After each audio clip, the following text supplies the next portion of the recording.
안녕하세요. 경기도에서 딸 하나를 키우고 있는 평범한 여자입니다.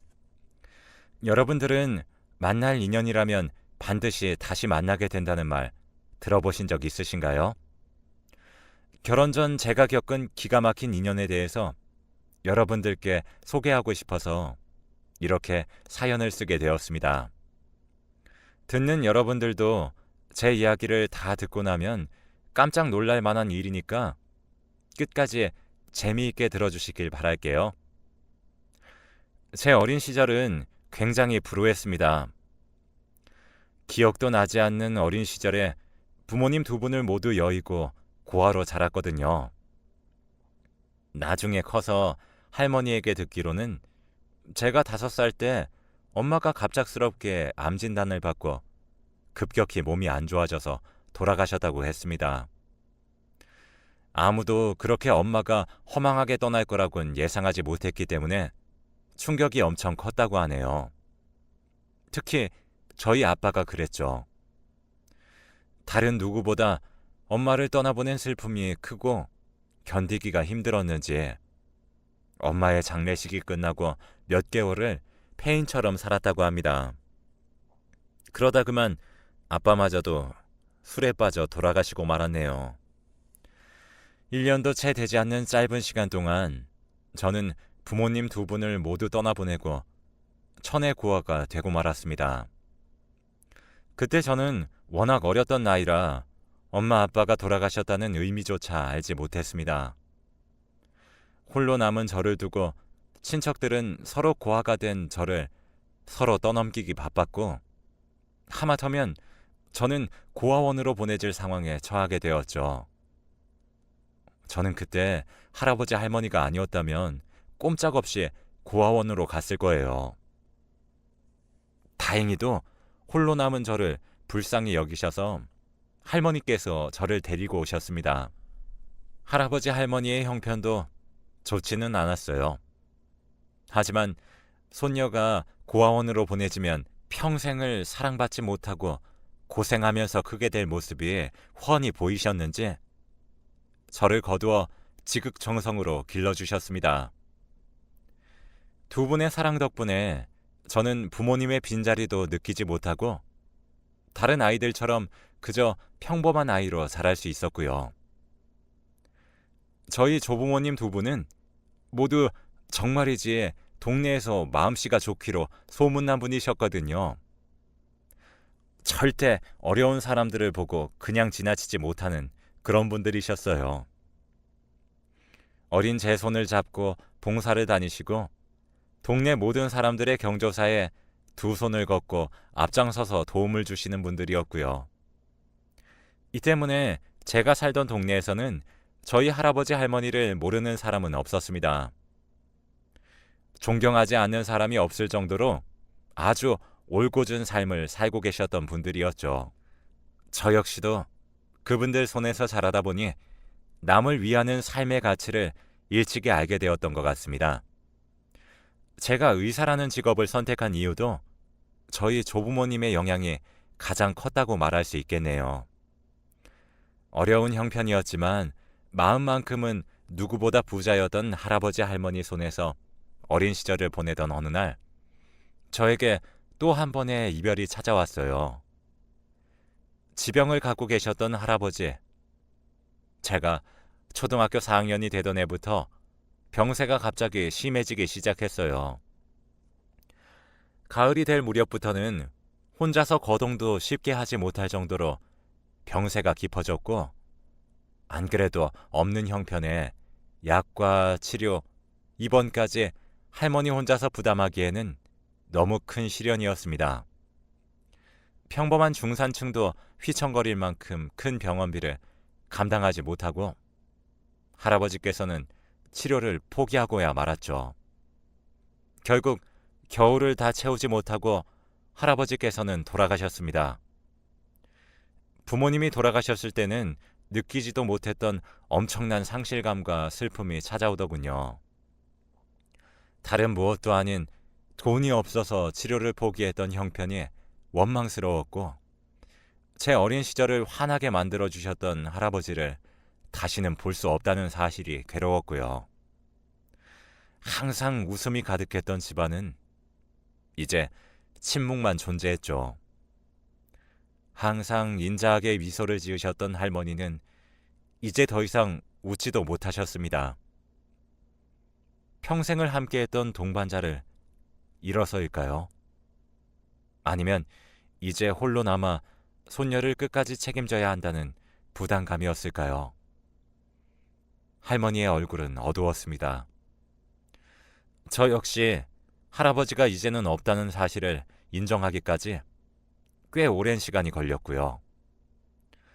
할아버지가 돌아가시고 그 후유증은 저와 할머니 모두를 집어삼켰습니다. 하지만 저희는 마음 편하게 슬퍼할 겨를도 없었네요. 당장 할아버지가 없는 가장의 자리를 할머니가 책임져야 했으니까요. 평생 살림만 하시던 할머니가 생계전선에 뛰어드셨습니다. 글도 읽지 못하고 별다른 기술도 없었던 할머니는 정말 노동시장의 맨 밑바닥에서 일을 시작하게 되었어요. 여기저기 식당을 전전하면서 온갖 허드렛 일을 도맡아 하다가 몸이 편치 않으면 병원 신세를 지고 또 다른 식당에서 일을 시작하고 그렇게 고생의 연속이었지만요. 그런 할머니를 보면서 저는 하루빨리 성공해야겠다는 집념이 강해졌습니다. 그래도 학교를 다니면서 공부는 곧잘 했던 저는 좋은 조건으로 의대에 진학을 하게 되었고 할머니의 자부심이며 살아가야 할 또 다른 이유가 되었죠. 이제 조금만 더 기다리면 할머니에게 평생 효도하면서 호강을 시켜드릴 수 있는데 시간은 또 저를 기다려주지 않았습니다. 적지 않은 나이에 할아버지가 돌아가시면서 큰 충격도 받으시고 온갖 허드렛 일까지 도맡아 하셨으니 몸이 남아났을까요? 결국 할머니는 그 잠깐을 견디지 못하고 그만 쓰러지시고 말았습니다. 다행히 깨어나셨지만 진짜 병명은 할아버지와 같은 암이었습니다. 병원에서는 오래 살지 못할 것 같다고 말을 하더라고요. 할머니 시한부 삶을 선고받고 진료실을 나온 저는 무너지듯이 진료실 앞에 주저앉고 말았습니다. 정말 하늘이 무너지는 줄 알았어요. 제가 사랑하는 사람들이 모두 제 곁을 떠나려고 합니다. 엄마, 아빠, 할아버지, 그리고 마지막 남은 제 가족인 할머니까지. 하늘을 보며 욕도 했어요.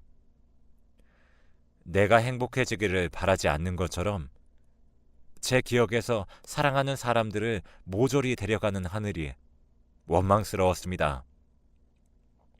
이제 조금만 기다리면 할머니만큼은 정말 호강시켜드리며 제가 받은 은혜를 갚으려고 했는데 그 몇 년을 못 기다리고 이렇게 할머니마저 훌쩍 제 곁을 떠나려고 하다니 시간이 많지 않았어요. 길어야 3년이고 증세가 더 심해지면 그만큼의 시간도 없었습니다. 언제라도 할머니가 훌쩍 떠날 수 있다는 생각에 제가 남은 시간 동안 할머니에게 해드릴 수 있는 효도가 뭔지 생각해 보았죠. 할머니, 오늘은 어때요? 숨이 많이 안 가쁘세요? 오늘 낮에 전화 못 드려서 미안해요. 중요한 시험이 코앞이라 짬을 낼 수가 없었거든요. 오늘은 뭐 하면서 시간 보내셨어요? 우리 강아지 공부하느라 바쁠 텐데 여긴 어떻게 왔니? 저녁은 챙겨 먹었어? 빵 같은 거 먹지 말고 꼭 밥 챙겨 먹어야 돼. 알겠지? 할미는 괜찮아. 여기 간호사분들이랑 의사 선생님이 어찌나 살갑게 봐주시던지 불편한 게 없단다. 여기 병원 우리 교수님 있는 곳이야. 내가 우리 할머니 엄청 잘 봐달라고 했지. 할머니 혼자 병원에 있으니까 심심하진 않아? 괜찮어. 옆병실에 있는 할머니들이랑 이야기도 하면서 잘 지내고 있어. 글쎄 옆병실의 할머니 손자가 결혼을 한다고 나한테 사진도 보여주더라. 어찌나 예뻐 보이던지. 우리 예쁜 강아지도 할미가 시집 갈 때 꼭 옆에 있어야 할 텐데. 무슨 그런 소리를 해. 당연히 옆에 있어야지. 할머니, 나 시집 가는 거 꼭 보고 싶어? 당연하지. 예쁘게 드레스 입고 신랑이랑 손잡고 있는 거 보면 이 할미는 소원이 없지. 그러면 이제 죽어서 네 아버지를 봐도 내가 할 말이 있을 것 같은데, 우리 예쁜 손녀 이렇게 예쁘게 잘 키워서 시집까지 보내고 왔다고 자랑할 수 있지 않니? 저를 보고 환하게 웃으시는 할머니 얼굴을 보고 제가 할머니에게 드릴 수 있는 최고의 효도가 뭔지 알게 되었어요. 멋진 신랑감을 만나 행복하게 결혼 생활을 하는 모습을 보여드리자 할머니께서 떠나가시더라도 손녀 혼자 덜렁 세상에 남겨진 모습을 보이지 말자. 저는 그날 이후로 주변 분들에게 성실하고 착한 사람이라면 소개해달라고 부탁을 하고 다녔습니다. 제 사정을 아시는 분들은 저보다 더 적극적으로 신랑감을 찾아주셨고요. 몇 개월이나 지났을까요? 저는 지금의 신랑을 후배의 소개로 만나게 되었습니다. 저보다 한 살이 어렸었던 그 사람은 정말 착한 인상을 하고 제가 만났던 어떤 남자보다 순수한 사람이었습니다. 안녕하세요. 처음 뵙겠습니다. 아버지를 도와 사업을 하고 있는 박혜진이라고 합니다.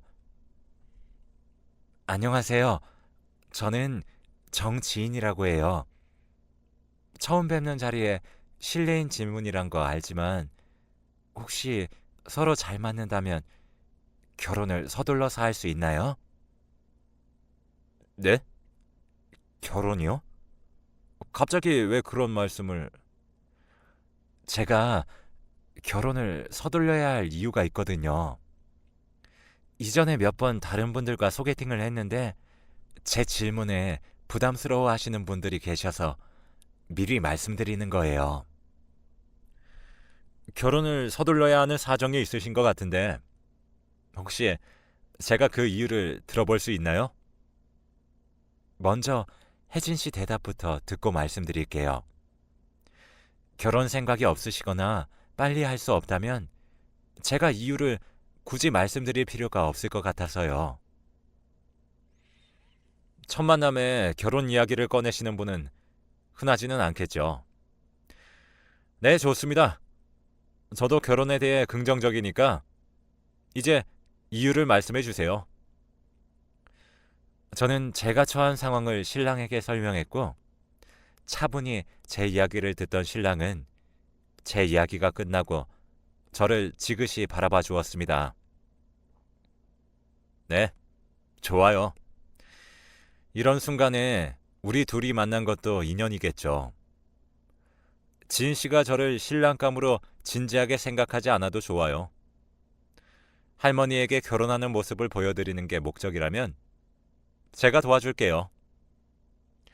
가짜 결혼이라도 좋으니 저를 돕고 싶다는 그 남자. 오히려 제가 더 당황스럽더군요.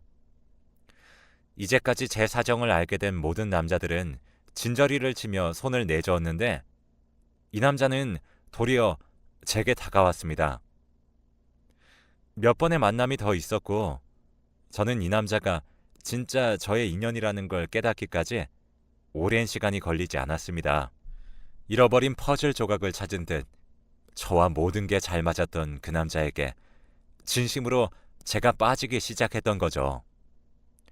결국 신랑과 처음 소개팅을 하고 석 달이 되지 않아 저희는 결혼 약속까지 하게 되었습니다. 그쯤에 의사 면허 시험까지 통과하는 겹경사까지 생겼죠. 이제 시간이 얼마 남지 않았어요. 하루빨리 결혼식을 올리고 할머니에게 행복한 제 모습을 보여주기만 하면 되었습니다. 이제 1년도 채 남지 않은 시간이었기에 저와 신랑은 결혼 준비를 서두르자고 했죠. 하지만 모든 게 생각하는 대로 흘러가는 게 아니듯 큰 문제가 생기고 말았습니다. 바로 시부모님의 반대가 그 문제였어요. 이해합니다. 난데없이 어린 나이에 결혼을 하겠다며 부모도 없는 여자를 데리고 온 게 시부모님 입장에서는 이해가 되지 않을 법도 하죠. 더구나 가족이라고는 할머니 하나밖에 없는데 병실에 입원해서 언제 돌아가실지 모르는 상황이니 선뜻 장가를 보내기가 힘들었을 거예요. 지금 생각하면 그 당시 시부모님의 마음이 이해가 되지만 어린 저에게는 시부모님의 반대가 정말 가슴 아팠습니다. 제가 정말 불쌍한 아이구나 라는 생각이 처음으로 크게 와닿았거든요. 시부모님의 말을 빌리자면 세상 천지에 피부치 하나 없는 천의 고아라는 게 실감이 났거든요. 그런 저에게 하나밖에 없는 아들을 보내기 싫다고 하셨습니다. 하지만 결혼하게 될 사람이라고 할머니에게 신랑을 소개했을 때 환하게 웃으시면서 기뻐하시던 할머니 얼굴이 생각나서 결코 결혼을 포기할 수 없었습니다. 할머니, 나 인사시켜드릴 사람 있어요. 자기야, 인사드려. 우리 할머니야. 안녕하세요. 박혜진입니다. 저 지인 씨에게 할머님 이야기를 정말 많이 들었어요. 정말 만나 뵙고 싶었습니다. 지인아, 누구니? 혹시 네가 만나는 사람이니? 아이고, 반가워요. 세상에나 우리 지인이가 남자를 이렇게 데리고 오다니. 할머니, 나 이 사람하고 결혼할 거야. 할머니, 허락해 줄 거지? 정말 좋은 사람이야. 아이고, 허락하다 마다. 우리 강아지 할미가 시집 가는 거 보지도 못할까 봐 걱정했는데 이젠 편하게 눈 감을 수 있겠구나. 할머니, 무슨 말을 그렇게 해? 오래오래 살아서 나 잘 사는 것도 보고 증손주도 봐야지. 내가 무슨 욕심이 많아서 그런 것까지 바래. 네가 이렇게 좋은 사람 만나고 있는 것만 봐도 이 할미는 여한이 없다. 정말 이젠 여한이 없어. 할머님, 저희 결혼하면 꼭 결혼식장에 오셔야 돼요. 제가 정말 지인 씨 행복하게 만들겠습니다. 그러니까 건강 잘 지키셔야 해요. 고마워요. 정말 고마워요. 우리 지인이가 정말 힘들게 자랐어요. 그러니까 옆에서 우리 지인이 잘 보살펴주고 오래오래 아껴줘야 해요. 네, 할머니. 당연하죠. 제가 정말 잘할 테니까 할머님도 꼭 건강하셔야 돼요. 할머니가 쪼글쪼글한 손으로 저희 신랑 손을 꼭 부여잡고 눈시울이 붉어진 모습을 저는 절대로 잊을 수가 없습니다. 그래서 저는 시부모님의 마음을 돌리기 위해서 정말 필사적으로 노력을 했어요. 모진 말을 듣더라도 매일 안부 전화를 드리고 전화를 안 받으시면 문자라도 꼭 남겨드리고 주말이면 매번 시댁을 찾아갔습니다. 하지만 특히 시어머님의 마음을 돌리기가 여간 힘든 게 아니더라고요. 그만 찾아오라니까? 너 내가 하는 말이 우습니? 내가 그만 찾아오라고 했잖아. 경찰이라도 부를까? 너는 애가 왜 이렇게 사람 말귀를 못 알아듣니? 어머님, 제발 한 번만 다시 생각해 주세요. 제가 정말 잘할게요. 저 능력도 있어요. 의사 면허도 취득했고 몇 년 뒤면 전문의도 할 거예요. 네가 의사든 변호사든 검사든 난 아무 상관없다니까. 부모도 없이 할머니 손에서 자라서 보고 배운 것도 없을 텐데 어떻게 내가 우리 금쪽 같은 아들을 너 같은 고아랑 결혼을 시킬 수 있겠니? 어머님, 제가 고아인 건 제 잘못은 아니잖아요. 그래, 네 잘못은 아니지. 근데 너도 생각을 해봐라. 어렵게 키운 하나밖에 없는 아들을 너 같은 고아한테 너는 장가 보낼 수 있겠니? 그리고 너 부모님이랑 할아버지도 돌아가시고 할머니는 또 쓰러지셔서 있고 곧 돌아가실 거라며. 그게 왜? 너 주변에 있는 사람들 모두 죽는데 혹시 아니? 네가 주변 사람들 잡아먹는 팔자인지? 우리 아들도 너랑 결혼했다가 죽는 건 아닌지 모르겠다. 난 찝찝해서 절대 이 결혼 허락 못한다. 어머님, 말씀이 너무 심하신 거 아니에요? 제가 누구를 죽였다고 그런 말씀을 하시는 거예요? 아무튼 난 찝찝한 이 결혼 무조건 반대니까 다시는 집에 찾아오지 말거라. 한 번만 더 찾아오면 그땐 정말 경찰 부를 거야. 시어머니의 반대로 저희의 결혼은 그렇게 불투명해져만 갔습니다. 신랑이 참 고생을 많이 했죠. 매번 서운하다고 우는 저와 무조건 반대만 하시는 시어머님 사이에서 중간 역할을 하느라 정말 고생을 많이도 했어요. 그래도 묵묵히 제 이야기를 들어주고 시어머님을 대신해 사과를 해주는 신랑이 참 고마웠습니다. 그렇게 한 달 남짓한 시간 동안 저와 시어머님 사이에 끝없는 줄다리기가 계속되었고 결국 시아버님이 함께하는 상견례 자리까지 만드는 데 성공했습니다. 상견례 자리라고는 하지만 병실에 누워있는 할머니가 나올 수 없었기에 시댁 식구들과 저만 참석하는 자리였어요. 상견례는 시댁 근처 작은 한정식 집에서 이루어졌습니다. 저는 약속 시간보다 1시간이나 먼저 나와 시댁 식구들을 기다렸어요. 약속된 시간이 다가올수록 점점 더 긴장이 되더군요. 만약 이번 자리에서까지 결혼 반대를 한다면 어떻게 더 이상 더 노력할 여지가 없었기 때문에 저는 더 필사적이었습니다. 10분, 20분, 시간은 지나 시댁 식구들이 식당에 도착을 했습니다.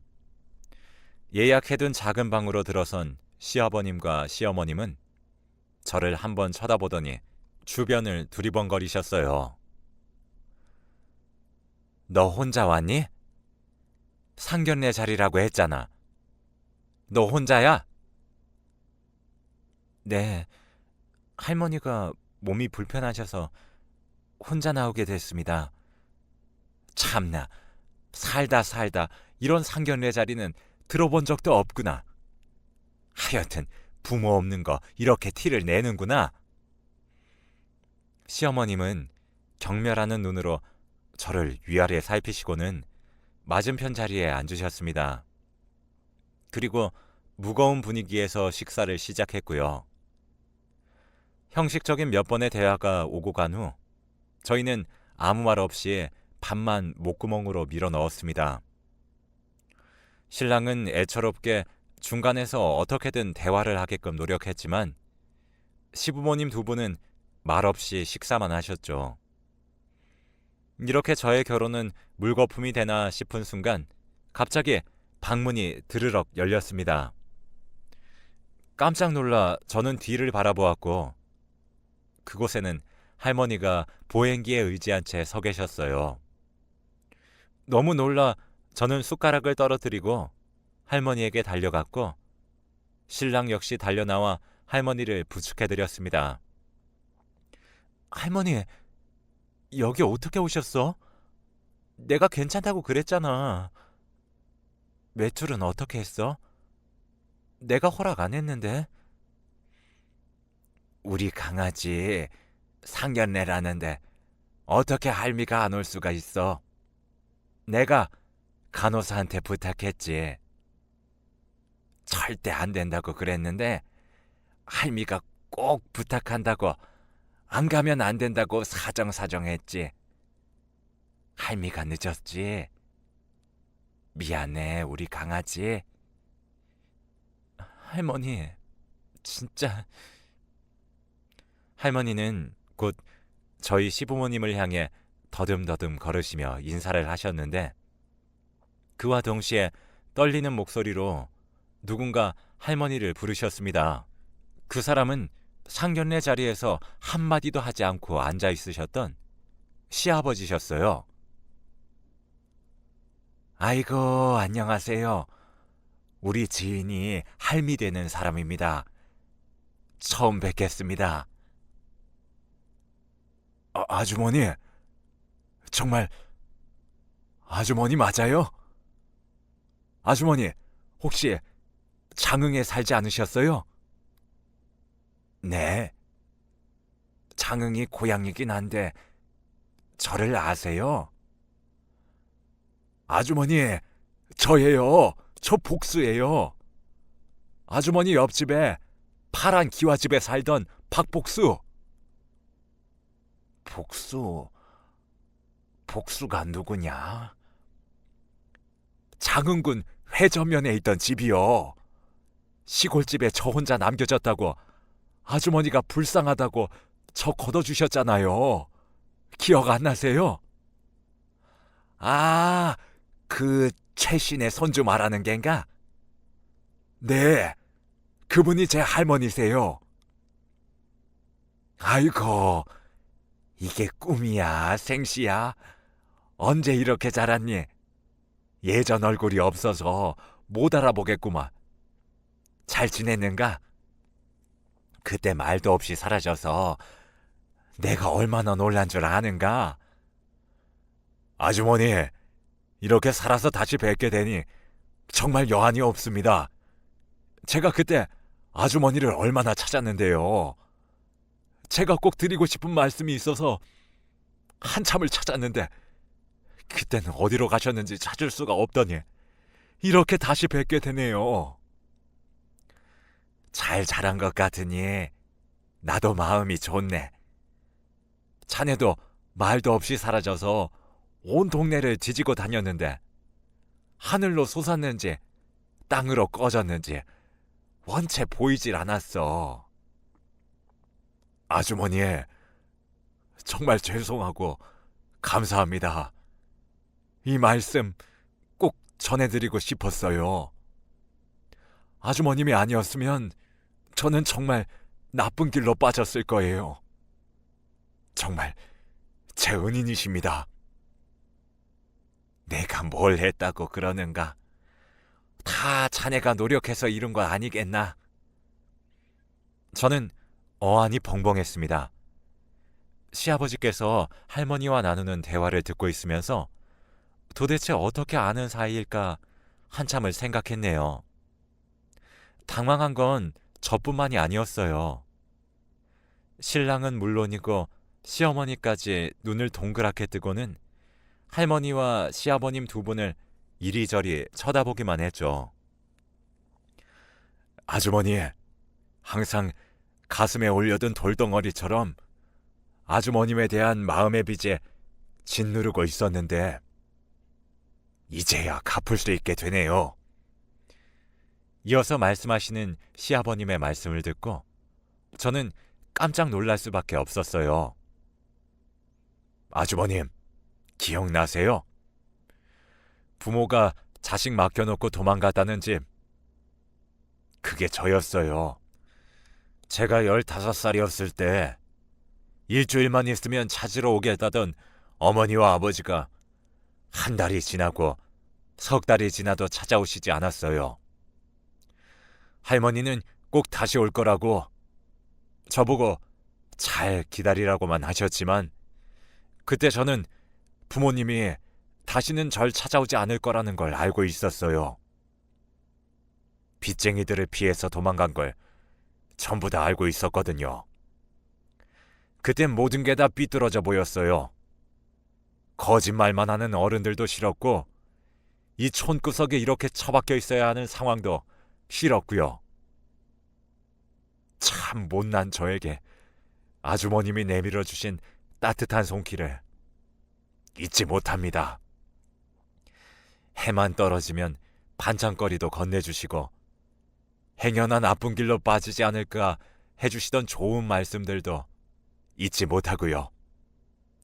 그나마 그 좁은 시골에서 아주머님은 제가 마음을 붙일 수 있는 유일한 사람이었어요. 근데 그런 아주머님에게 제가 참 못된 짓을 하고 말았죠. 아주머님 댁에서 고구마를 주시겠다며 잠시 자리를 비우셨을 때 창롱에서 돈다발을 보게 되었어요. 절대 하면 안 되는 짓이었는데 어리고 못나던 제가 그 돈을 그만 가지고 도망을 쳤어요. 부모를 잘못 만나 버려진 이 시골에서 저 혼자 처박혀 평생 농사나 짓고 살아야 할 것 같았거든요. 그래서 그 돈을 가지고 무작정 서울로 올라갔어요. 뭘 해야 할지도 몰랐지만 일단 서울에서 그 돈을 가지고 뭐라도 하면 성공하겠지, 이런 막연한 생각으로 시작했어요. 할 줄 아는 게 뭐 있어야죠. 남들 곡물이나 사와서 그걸 팔고 수완이 좋아서 금세 큰 돈을 벌었는데 성공했다고 생각했는데 아주머님에 대한 빚이 항상 제 가슴을 짓누르는 거예요. 그래서 시골로 내려갔습니다. 근데요, 아무리 찾아도 없는 거예요. 아주머님이 계신 곳은 보건소가 들어와 있고 주변에 수소문을 해도 다들 어디로 가셨는지 모르겠다던데 정말 후회 많이 했습니다. 조금 더 일찍 찾아올 걸 너무 늦어버려서 이젠 이 빚을 갚을 수도 없게 되었구나 생각했죠. 근데 오늘 이렇게 제 눈앞에 나타나 주시니 정말 하늘이 도운 것 같네요. 괜찮네. 뭐 큰 돈도 아니었어. 그리고 그 돈으로 자네가 이렇게 번듯하게 살 수 있다면 난 몇 번이고 자네가 그 돈을 다시 가져가도 아깝지 않을 걸세. 아주머님, 이제라도 빚을 갚을게요. 그리고 평생 아주머니께 진 빚을 갚듯이 며느리에게도 잘할게요. 평생 우리 며느리 행복하게 만들어 주겠습니다. 아이고, 정말인가? 정말 그래 줄 수 있겠는가? 정말 그렇게만 해준다면 내가 더 이상 바랄 게 없다네. 아이고, 고맙네. 고마워. 아니에요, 아주머님. 제가 더 오히려 고맙죠. 아주머님 덕분에 제가 이렇게 사람처럼 살 수 있었습니다. 시아버님이 말씀을 마치시자 시어머님도 저에게 다가와서 미안하다며 울면서 사과를 하셨습니다. 평소에도 술만 드시면 시아버지가 가족들에게 할머니와의 이야기를 하셨고 그때의 일이 아니었다면 지금처럼 살지도 못했을 거라고 하며 자주 이야기를 하셨다고 해요. 곁에 서 있던 신랑도 설마 그 이야기의 주인공이 저희 할머니라는 생각은 미처 하지 못했었기 때문에 울고 계시는 시어머니를 다독이며 눈물을 훔치고 있었습니다.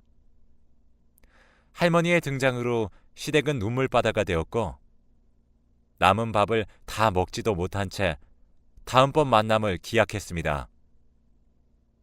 정말 이런 인연이 다 있을까요?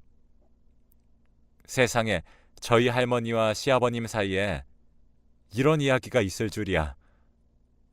그날 이후 한 달도 되지 않아 결혼식을 올리게 되었습니다. 물론 할머니께서도 저희 결혼식에 참석해서 제 손을 잡아주셨고요. 환하게 웃으며 드레스를 입은 저와 사진을 찍으시고는 얼마 뒤 할머니는 그만 세상을 떠나시게 되었어요. 그동안 제 결혼식까지 할머니는 기다렸던 걸까요? 결국 할머니가 남기신 따뜻한 마음 덕분에 저는 이렇게 행복하게 살고 있네요. 시아버님은 저를 애지중지 여기시고 시어머님은 역시 이제는 저를 며느리로 인정하시고 항상 저를 응원해 주시는 진짜 제 가족이 되어주셨거든요. 이게 전부 할머니의 덕분인 것 같다는 생각을 매일매일 하며 살아가고 있습니다. 할머니가 살아생전 여기저기 부려둔 따뜻한 선행 때문에 저에게도 이런 멋진 가족이 생기게 된 게 아닐까요? 이걸 계기로 마지막으로 하늘에 계신 할머니에게 한 말씀 드리고 싶네요. 할머니, 못난 손녀 키워주셔서 감사드리고 하늘에서는 아무 걱정, 근심 말고 행복하게 사세요. 할머니가 남겨주신 그 따뜻한 마음은 제가 꼭 사회에 보답하면서 살아가도록 하겠습니다. 할머니, 정말 너무너무 사랑해요. 하늘에서는 더 이상 울지 마시고 못난 손녀 이쁘게 사는 모습만 보여드리도록 노력할게요. 감사합니다, 할머니.